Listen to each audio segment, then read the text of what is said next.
In this video, you can find answers to all questions such as what is cursor, how and why to use it.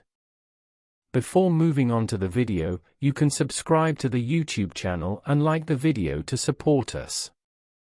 Cursors are structures that bring us each data in the data set step by step and thus enable us to perform operations on a raw basis. You will understand better what it does with the examples we will do in SQL Server shortly. To use a cursor, variables and the cursor must be declared. Then, the cursor is opened with open and the fetch process begins. The fetch process continues until the last line is read. One operation can be performed for each row. When the fetch process is completed, the cursor is closed. The allocated memory area is deallocated so that it can be reused. It is disadvantageous in terms of performance because it uses cursor memory extensively. However, in some cases it may be necessary to use a cursor.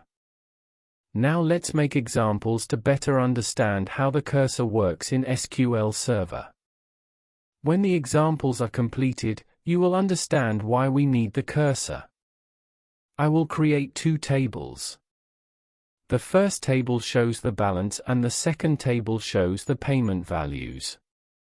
The first account has a balance value of 1000 and the second account has a balance value of 1500. In the second table, the first account has a payment value of 1000. For the second account, there are two data with values 1000 and 500. Total 1500. When we perform mathematical operations, the first and second calculations must have the value 0. Let's do the update. I subtract the payment value in the second table from the balance value in the first table. I need a join operation. I can join according to the account number value. Normally we expect both values to be 0. But the situation is not as expected. The second account has a value of 500. Because only the first value was taken into account in the payment table for the second account. 1000 was subtracted from 1500 and the value was updated to 500.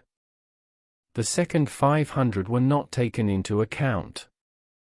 Therefore, we cannot do this with the classic update method. Let's try to do this again using the cursor. I will recreate the balance and payment tables. I delete both tables.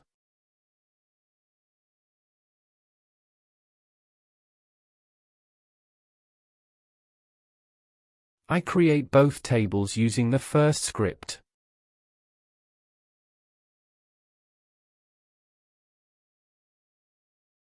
Pay attention to the values.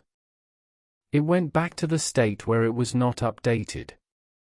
Now let's do the same with the cursor. I will explain step by step how we use the cursor. First, I create two variables with declare account number and payment variables. Then I declare the cursor. After the for, I define a select query for the cursor. I defined the query.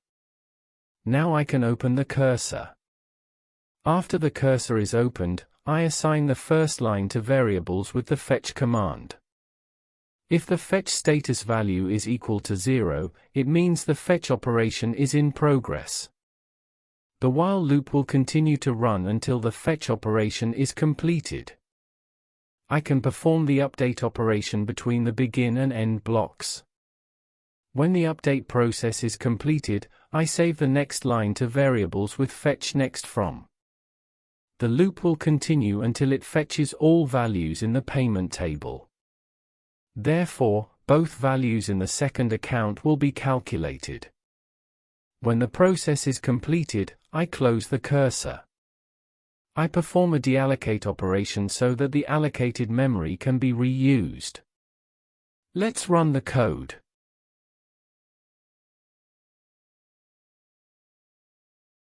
Let's look at the result. the operation was completed successfully. 0 at 2 values. In such cases, we may have to use a cursor, even though it may be negative in terms of performance. If you have any questions, don't forget to mention them in the comments. To support us, you can subscribe to the YouTube channel and like the video. Thanks for watching.